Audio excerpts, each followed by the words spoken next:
वालेकुम वरहमतुल्लाहि वबरकातुहू। वालेकुम अस्सलाम वरहमतुल्लाहि वबरकातुहू। हमजा भाई, हज़रत मौलाना मुफ्ती साहब, अब हमें सुबह कद्र की रातें कितनी हैं और इसके जगने के फायदे क्या क्या हैं? देखिए शब कद्र की रात एक है। जो इस रात को पा जाए तो कुरान और हदीस की रोशनी में है 1000 महीनों से अफजल रात है शब कद्र की रात। यानी 83 साल 4 माह इबादत करने का सवाब मिलता है। अल्लाह अकबर, अल्लाह अकबर। सोचो हमें, हमारी माँ और बहनों को इस रात की कितनी कद्र करनी चाहिए। अब इस एक रात को पाने के लिए हमजा भाई 5 रातें जागना पड़ेगा। हदीस पाक में 5 रातें कौन कौन सी हैं? 21 की रात, और इसी तरह 23 की रात, इसी तरह 25 की रात, और इसी तरह 27 की रात, और इसी तरह 29 की रात। बाज़ हज़रात खाली 27 की रात जाग लेते हैं, अच्छी बात है, लेकिन हमें 5 रातें जागना है। 5 रातें हमें जागना है। अब जागने में हम क्या करें? अब एक शख्स है, माजूर है, नहीं जागना चाहता है, तो वो ईशा की नमाज पढ़े, सुन्नत और नवाफिल पढ़े, तरावी पढ़े, और उसके बाद 2-4 रकत नफली नमाजें पढ़कर दुआ का एहतमाम करके सो जाए हमजा भाई। और उसके बाद में सहरी में उठकर सहरी खाए और तहज्जुद की नमाज पढ़ ले और फिर फजर की नमाज पढ़ ले। लेकिन अगर एक शख्स जागना चाहता है हकीकत में कि रज़ा इलाही के लिए जागेंगे, हम ये 83 साल 4 महीने का सवाब पाएंगे, तो इसके लिए क्या करना पड़ेगा? सबसे पहले इखलास नियत हो, अल्लाह की रज़ा मकसूद हो कि हम अल्लाह के लिए जाग रहे हैं, लोगों को दिखाने के लिए नहीं।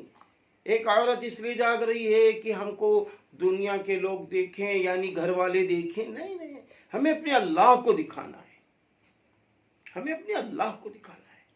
इसलिए क्या करें? तरावी पढ़ ली है, नफली नमाजों का खूब कायदे से एहतमाम किया जाए, कायदे से क़याम हो, बहुत कायदे से यकसुई से रुकू हो, बहुत कायदे से सजदा हो रहा हो, और बहुत कायदे से तशव्वुद में बैठ रहे हों, कुरान खूब अच्छी तरह पढ़ रहे हो। सलातु तस्बीह की नमाज है, जल्दी जल्दी जल्दी नहीं, जल्दी जल्दी नहीं, बहुत अच्छी तरह ये कलिमात पढ़ रहे हो सलातु तस्बीह में। और इसी तरह दुआ मांग रहे हो तो हदीस में है कि पहले अल्लाह की बड़ाई बयान करो, फिर दुआ करो, दुआ जल्दी कबूल होती है।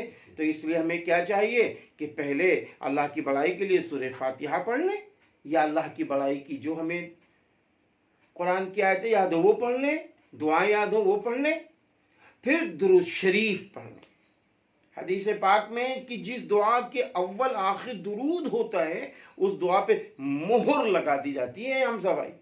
इसलिए हम क्या करें कि अव्वल आखिर दुरूद शरीफ भी हो गया, इसमें शामिल हो गया पढ़ने, और फिर खूब दुआ करें, दुआ में आंसू गिराएं, रोएं, अल्लाह के हुजूर रोएं, अपने गुनाहों को याद करके रोएं, उम्मत मुस्लिमा के मसाइल को सामने याद करके रोएं कि अल्लाह उम्मत के मसले हल कर दीजिए, उम्मत पर रहम कर दीजिए, नाइब रसूलों पर रहम फरमा दीजिए, या अल्लाह कायदीनों पर रहम फरमा दीजिए, या अल्लाह उम्मत की जान मान इज्जत आबरू की हिफाजत फरमा दीजिए, और अल्लाह मेरी बख्शिश फरमा दीजिए, मेरे माँ बाप की बख्शिश फरमा दीजिए, मेरे भाई बहनों की बख्शिश फरमा दीजिए, मेरे अहलो अयाल की बख्शिश फरमा दीजिए, मेरे ख़ानदान वालों की बख्शिश फरमा दीजिए, कुल मोमिन कुल मोमिनात कुल मुस्लिम कुल मुस्लिमात की बख्शिश फरमा दीजिए। ऐसे अल्लाह ताला के सामने दुआएं करें, खूब रोएं, खूब गिड़गिड़ाएं, खूब आंसू गिराएं। अगर रोना नहीं आ रहा है तो हदीस पाक में रोने जैसी शक्ल बना ले हमजा भाई, अल्लाह राजी हो जाएगा, अल्लाह दुआ को कबूल कर लेगा। और रमज़ान में तो रोज़दारों की दुआएं कबूल ही होती हैं हमजा भाई। दूसरी बात यह है कि शबे कद्र की रात में लायानी बातों से बचना चाहिए।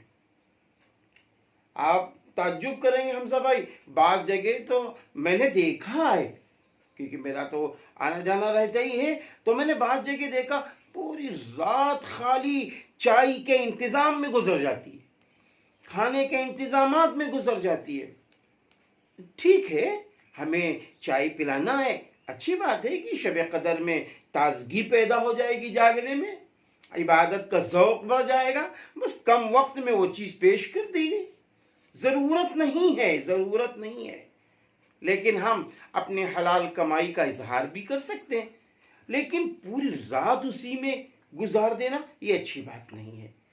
اور چائے بنا رہے ہیں، ہم کلمہ طیبہ لا الہ الا اللہ محمد الرسول اللہ پڑھ رہے ہیں، استغفر اللہ ربی من کل ذنب واتوب الیہ پڑھ رہے ہو، کلمات پڑھ رہے ہیں، اللہم انک عفو تحب العفو فاعف عنی، یا کبھی یہ کہہ دیں اللہم انک عفو تحب العفو فاعف عنا، دعاؤں کا اہتمام ہو رہا ہو، دعاؤں کا اہتمام ہو رہا ہو، اور ندامت ہو اپنے گناہوں پر، شرمندگی ہو، آئندہ گناہ نہ کرنے کا مکمل ارادہ بھی ہو۔ تو حمزہ بھائی اگر اس طرح یہ رات جاگی جائے گی تو پھر کیا ہے، مبارک مبارک مبارک۔ اس لیے ہم ماں بہنوں سے بھی اپیل کرتے ہیں، آپ صلی اللہ علیہ وسلم آخر عشرے میں، اور تمام بھائیوں سے بھی اپیل کرتے ہیں کہ آپ صلی اللہ علیہ وسلم رمضان المبارک کے آخر عشرے میں ام المومنین اما جان حضرت عائشہ صدیقہ رضی اللہ تعالی عنہ فرماتی ہیں کہ آپ کمر بستہ ہو جاتے تھے، یعنی پوری پوری رات اللہ کی عبادت میں گزار دیتے تھے۔ تو سوچئے کہ ہم لوگوں کو تو کتنی عبادت کرنی چاہیے۔ ہمارے لیے ہمارے نبی صلی اللہ علیہ وسلم آئیڈیل ہیں، نمونہ ہیں۔ لَقَدْ كَانَ لَكُمْ فِي رَسُولِ اللَّهِ أُسْوَةٌ حَسَنَةٌ، تمہارے لیے بہترین نمونہ حضرت محمد صلی اللہ علیہ وسلم کی زندگی ہے۔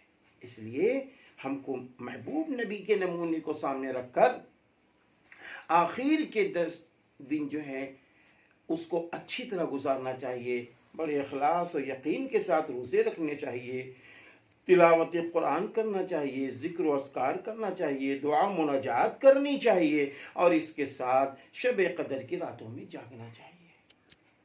جزاکم اللہ خیرا۔ شکریہ۔